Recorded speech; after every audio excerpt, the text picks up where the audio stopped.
నాడు యూనివర్సిటీ మంచి భవిష్యత్తు కోసం తెలుగు విద్యార్థులు ఇష్టపడే యూనివర్సిటీ. సునీత గారు, మీకు ఒక వీడియో చేస్తున్న వీడియోలో నువ్వు చిన్నప్పుడు బాగా పాడేదానివమ్మా, అప్పుడు నీకు బాగా సపోర్ట్ చేశాము, ఎస్పీబీ గారు దానికి కానీ ఆయన కూడా చెప్పేవాళ్ళు, ఇలా సపోర్ట్ చేసేవాళ్ళు. బట్ ఈ మధ్య కొంచెం అటు ఇటు అవుతుంది, అందుకనే మేము కంప్లైంట్ చేస్తున్నాం, దాన్ని నువ్వు తీసుకోవడం రావాలి అని చెప్పడం జరిగింది కదా. దాన్ని నువ్వు యాక్సెప్ట్ చేస్తావా? కన్సిస్టెన్సీ లేదు అన్నారు, అది ఆవిడ ఒపీనియన్, నేను దాని గురించి ఏం మాట్లాడను. కానీ I just want to tell her that నేను 1 year బ్యాకే, 1 year కూడా కాదు, సో ఆ సూపర్ సింగర్లోనే నేను అంత హై నోట్స్ ఉన్న సాంగ్స్ పాడాను. అరుంధతిలో భూభు భుజంగం అన్న పాట పాడాను, మనసున మనసుగా చిత్రామ్మ గారి పాట. సో చిత్రామ్మ గారి పాట బేస్ రేంజ్ నోట్స్ అయితే ఎవరు పాడరు, హై నోట్స్ వస్తేనే పాడతారు. సో నేను అవన్నీ పాడున్నాను ఇక్కడ, నాకు మీరు అలాంటి సాంగ్స్ ఇవ్వలేదు. సో అది నా తప్పు ఎలా అవుతుంది? ఇది నా ఒపీనియన్, నాకు జరిగి నేను చెప్తున్నాను. సో ఇట్స్ ఓకే, కన్సిస్టెన్సీ లేదన్నారు, అది ఆవిడ ఒపీనియన్, నేను దాని గురించి అయితే ఏం మాట్లాడను. But this is what I want to tell her. నేను పాడి వచ్చాను, హై పిచ్ ఉన్న హై నోట్స్ ఉన్న సాంగ్స్ పాడాను, ఇక్కడ కూడా పాడాను. కానీ అది మేల్ సాంగ్ అయింది, మీరు ఇంపాక్ట్ అలా ఎక్స్పెక్ట్ చేయలేరు ఫీమేల్ సాంగ్ నుంచి. అండ్ అదొకటి. అండ్ పక్కన జడ్జెస్ని కూడా ఎప్పుడు ఇన్ఫ్లుయెన్స్ చేయొద్దు, అది మీ ఒపీనియన్ అయినా కూడా పక్కన జడ్జెస్కి చెప్పి మీరు కూడా ఇదే పాయింట్ చెప్పండి అని మీరు చెప్పలేరు. అది మీకు ఎంతవరకు కరెక్ట్ అనిపిస్తుందో నాకు తెలీదు, but to me it felt very wrong. Okay, పక్క జడ్జికి ఈమె సరిగ్గా పాడదలేండి అని చెప్పడం జరిగింది. యా, ఇన్ఫ్లుయెన్స్ చేయదు. అలా చెప్పడం మైక్ లో విన్నావా? యా, ఇయర్స్ లో విన్నాను కాబట్టి నేను చెప్పాను. ఉంది, ఆమె మైక్ ఆఫ్ అవ్వలేదని ఆన్ లో ఉంది, ఆవిడ తెలీదు. సో నాకు అప్పుడే వినిపించింది, నేను అప్పుడే పాడబోతున్నాను ఇంకా సౌండ్ చెక్ లో. సో అదొక మెంటల్ దాని మీద ఎఫెక్ట్ పడుతుంది ఎవరికైనా. So that's very wrong. అంతరామమయం song, third song, second song, third episode. ఇంకోటి చంద్రబోస్ గారు బాగా ఈవెంట్లు చేస్తున్నావు అనే కామెంట్ ఒకటి నేను అది చూసా, ఈవెంట్లు బాగా చేస్తున్నావు. అసలు ఇది ఏ సందర్భంలో వచ్చింది, అసలు ఆ టాపిక్ ఎందుకు వచ్చింది ఇక్కడ? అది యాక్చువల్లీ ఫస్ట్ ఎపిసోడ్ లో అన్నారు, నా గురించి బాగా మాట్లాడుతూ చెప్పారు. బట్ అదేంటో ఇంకో వేలో వెళ్ళింది రీల్స్ లో. I don't know why. అది ఏ సందర్భంలో వచ్చింది, అసలు ఎందుకు రావాల్సి వచ్చింది? నేను యాక్చువల్లీ ఫస్ట్ ఇంట్రొడక్షన్ ఎపిసోడ్ అది ఎస్పీబీ సార్ రౌండ్ లో నువ్వు నాతో ఏమన్నావు అన్న పాట పాడాను. అది అయ్యాక మంచి కామెంట్స్ ఇస్తూ, ఇలా నీవన్నీ అప్డేట్స్ చూస్తున్నాను, మంచిగా అన్ని దేశాలు తిరుగుతూ షోస్ చేస్తున్నావు కదా అని మాట అన్నారు. సో అది ఏమో మరి రీల్లో ఏదో మీమ్ లా వెళ్తుంది, నాకు అది అర్థం కాలేదు యాక్చువల్లీ. సో ఆ నెగటివ్ వేలో అయితే అనలేదు సార్, నెగటివ్ వేలో అనలేదు. దానికి కూడా ఆయన్ని కామెంట్స్ లోని ఆయన్ని I don't know why, but దానిలో ఏం తప్పు లేదు సార్, అది మాత్రం నెగటివ్ గా అనలేదు అని నేను పక్కా చెప్తాను. నీకు జ్ఞాపకం నుంచి ఫోన్ వచ్చిందా? లేదు.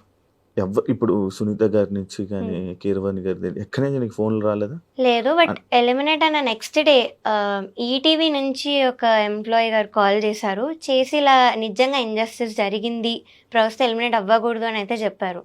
ఇది ఒక్కటే కాల్ వచ్చింది, ఇంకేం రాలేదు. మేబీ ఆ కాల్ వల్ల నువ్వు ఈ వీడియో చేయాల్సి వచ్చిందా?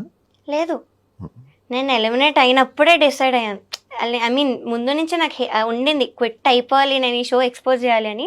కానీ ఇంకా నన్ను అంత అన్యాయంగా ఎలిమినేట్ చేసేసరికి so I have to expose this, నాలా ఇంకొకటి సఫర్ అవ్వకూడదు అన్న ఇంటెన్షన్ తో నేను వీడియో చేశాను. ప్రతి సింగింగ్ కాంపిటీషన్స్, సింగింగ్ షోస్ లో అన్ని ఎలాగైనా జరుగుతాయా? జరుగుతాయి, బట్ ఇంత అన్యాయంగా అయితే వాళ్ళు ఎవరిని లేపాలనుకుంటున్నారు వాళ్ళని లేపుతారా? లేదు, అలా ఏం లేదు, టాలెంట్ వైజే చేస్తారు. సాంగ్స్ లిస్ట్ ఒక్కటి వాళ్ళకి ఇష్టం వచ్చినట్టు అవుతుంది షోస్ లో, కానీ లాస్ట్ కి విన్నర్ గానీ అవన్నీ గానీ టాలెంట్ బేస్ చేసుకునే చేస్తారు, అక్కడ వాళ్ళు ఏం చేయలేరు. ఓకే, నీకు బాడీ షేమింగ్ జరిగింది అని చెప్పి అది ఎవరన్నారు నీకు? నిన్ను ఎవరన్నారు? జ్ఞాపిక ప్రొడక్షన్ హౌస్ లో ఒక పర్సన్ అండ్ డిజైనర్, వీళ్ళిద్దరు జ్ఞాపికకు సంబంధించిన వాళ్ళు. మరి అప్పుడే చెప్పు ఉండాల్సింది కదా అని. జ్ఞాపికకు సంబంధించిన వాళ్ళే ఉన్నారు కదా, సో మళ్ళీ నేను ఎందుకు చెప్పడం, వాళ్ళ వరకు వెళ్ళే ఉంటాను కదా అని నేను అనుకున్నాను. అండ్ ఇంకొక ఫియర్ ఏంటంటే ఆవిడ ఎప్పుడు నాకు అప్పటి వరకు అసలు మాట్లాడలేదు, అంత రీల్ అంత బాగా మాట్లాడలేదు, రీల్ అంత బాగా మాట్లాడారు కానీ బయట అసలు ఎప్పుడు మాట్లాడిందే లేదు సరిగ్గా. సో అదొకటి I hesitated first of all. So ఏమైనా మళ్ళీ మాట్లాడితే నన్ను ఏమైనా అంటారేమో తిరిగి, మళ్ళీ ఆ ఇంపాక్ట్ అక్కడ చూపిస్తారేమో అన్న దానిలో కూడా నేను ఆగాను. అండ్ అక్కడ ఉన్న వాళ్ళందరూ కూడా జ్ఞాపిక ప్రొడక్షన్ వాళ్ళే, సో వాళ్ళే చేసినప్పుడు నేను వాళ్ళకే వెళ్ళి ఏం కంప్లైంట్ చేస్తానని అనిపించింది. సగానికి సగం మంది మంచి టాప్ సింగర్స్ కానీ వీళ్ళు కానీ సగం మంది మొత్తం కీరవాణి గారి దగ్గరే ఉన్నారు. ఇంకా వాళ్ళ చుట్టూ ఉంటారు, వాళ్ళకే సపోర్ట్ చేస్తారు. ఆబ్వియస్లీ నువ్వు ఏం చేసినా కూడా నీకు సింగర్స్ నుంచి కానీ వాటి నుంచి సపోర్ట్ రాదు. మరి ఏం చేస్తావు ఇప్పుడు? ఏం చేయగలవు? ఓన్లీ నీ వీడియో చేసావు, వీడియో అయిపోయింది అంతేనా? ఇంకా ఏమైనా ముందుకు ఫైట్ చేస్తావా? నాకేం కావాలంటే I just want audience to realize that this is all scripted. అక్కడ సిల్వర్ జూబ్లీ సిరీస్లో so it is all scripted and నాకు జరిగిన ఇంజస్టిస్ నేను చెప్పాను బయటికి. సో ఆడియన్స్ అది రియలైజ్ అయ్యి ఇలాంటి షోని చూడడం ఆపి స్పాన్సరర్స్ ఎవరైతే ఉన్నారో వాళ్ళు కూడా స్పాన్సర్ చేయడం ఆపుతారని నాకు ఒక చిన్న హోప్. బికాస్ అది చేస్తూ పోతుంటే ఇంక వస్తూనే ఉంటాయి సీజన్స్ అండ్ నాలా ఇంకా సఫర్ అవుతూనే ఉంటారు. కానీ ఇప్పుడు వరకు ఎవరు ఏ సింగర్ కూడా నాకు అంటే లైక్ మాకు ఇలా ఇబ్బంది అయిందని వీడియో పెట్టలేదు. వై నువ్వు? కెరియర్ నేను పనంగా పెట్టాను, వాళ్ళు పెట్టలేదు. So they are scared about their careers. And second thing they kept normalizing it. Reality show అంటే ఇలానే అవుతుంది, మనం ఎందుకు వెళ్ళావు అన్న వాళ్ళు కూడా ఉన్నారు ఇప్పుడు సింగర్స్లో.